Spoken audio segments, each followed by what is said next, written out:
Emma. And I'm Karen. And we are Two Girls in a Great Big World. I'm Emma. I'm Karen. And we are Two Girls in a Great Big World. Today we are at Andrews University. We are gonna get the full tour of their ag barn. So come with us on our adventure. Let's go! We are here today at Andrews with Dr. Koudele. I teach animal science here, and I'm also the chair of the Department of Sustainable Agriculture. Awesome. Can you tell us a little bit about the programs that you have going on out here? Sure.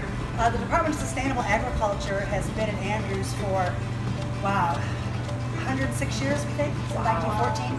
Our first graduates, so maybe before then.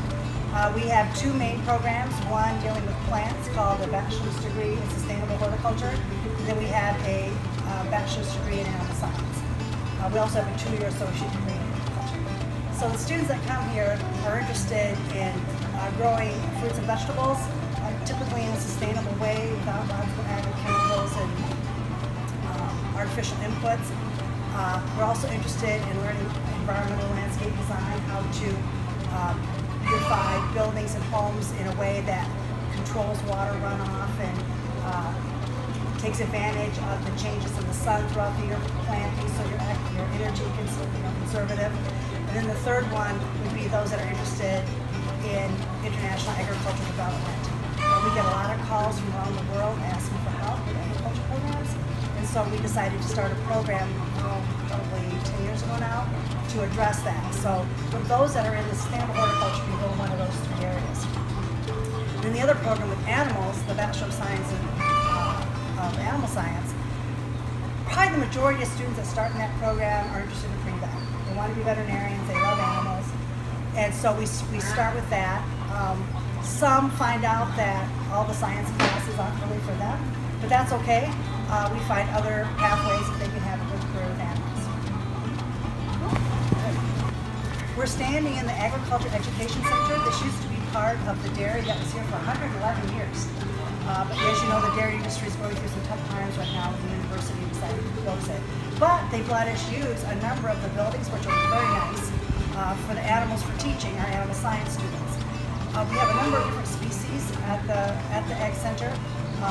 We have cattle, a couple of different breeds of goats, sheep, miniature pigs, ducks, chickens, rabbits, a couple of ponies someone gave us in retirement.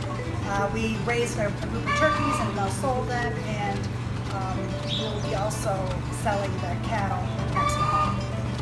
So what we do is each student while they're here will rotate through a different species each semester. For instance, this fall, the sophomore students will all get a calf to raise. We have 2 young cows that will be having calves in September, and so we'll be getting a white cow milking machine. So some of the students will be milking the cow and getting the milk ready, and others will be bottle feeding calves. Last year we did that. We used milk replacer because we didn't have any fresh milk. And it's expensive to get good milk replacer, so plus the students never learn how to milk cows. So we have 2 cows that need milk back.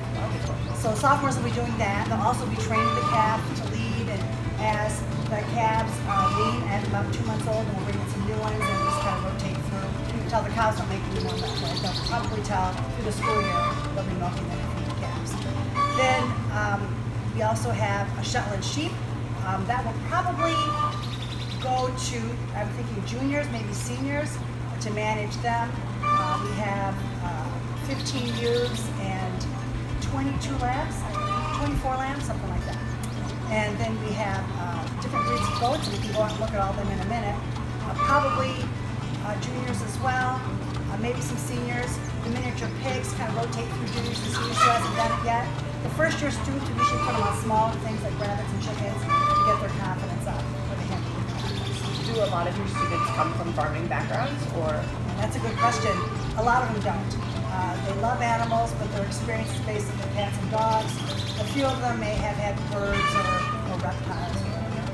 But we found that to fill that gap, particularly for vet school, because Michigan State really wants large animal vets, as do a lot of vet schools, right? Michigan State's one of the top 5 vet schools in the country, and they want large animal vets. So for students who haven't had experience handling cattle or horses or livestock like that. That's what we have this year for them to get that experience. And you gain your confidence doing that, and it's been remarkable to see students holding a chicken for the first time and their hands are just shaking, to being very comfortable, working with cattle. So it's been really nice to see.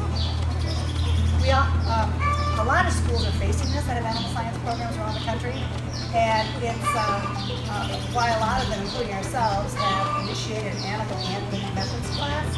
A veterinarian teaches that for us, and so the kids who haven't handled anything at least will have experience in a lab situation doing that, and then when they have their assigned animal, they'll be more confident. Is there an animal that they typically like taking care of more than others? It really depends. Last fall we had a bunch of baby birds, baby ducks, turkeys, and chicks, and the students love taking care of them. But then some have really bonded with the miniature pigs who have really personalities. I don't know much about pigs until we've gotten these. They really have personalities. The rabbits have been okay. They take them outside and enclose them and exercise. And You just told us you had come over the other day and there was one. Yes, one got out. A visitor apparently thought they could take the rabbit out, and she got out. And but normally they're in a little exercise pen, and the students can sit and study while the rabbit exercises, which they really like that. Yeah. One student was worried last fall. She said, "Oh, I don't know if I'm time to do all that." And then she told me later, she said, it's the best time of the day to come down, take care of a rabbit, let it play around, let it sit and study. So that's been fun. I would probably say of the favorites, the baby goats have been big favorites. Again, though, with the COVID-19 shutdown, everybody went home, and then the babies all were born in April. So the students really have to Zoom video chat. Oh, we did. We did. Baby goats. Everyone said. Everyone loves baby goats. So we had our Facebook page, and we had video, and the visitors that come down, walk down, they love it. It's been great for families. So probably the best. Lambs are fun, but a little shyer. We decided to bottle feed the baby girl goats to keep them friendly because we're going to be keeping them. And so they're just all over again. The baby boy goats are friendly, but not as much. They keep their distance. Yeah, we're planning to be selling them, some for breeding stock and some for pets. Thank you to Andrews for letting us come out here and film. Thank you. This was awesome. Virtual Good. handshake. Yeah, we really enjoyed it. Glad you could be here. Love dancing with the goats and the sheep. And they loved it too. All right. Well, thank you. Yeah. Again soon. Yes. Thank you so much for watching. Hope you enjoyed. This production has been brought to you by Two Girls in a Great Big World.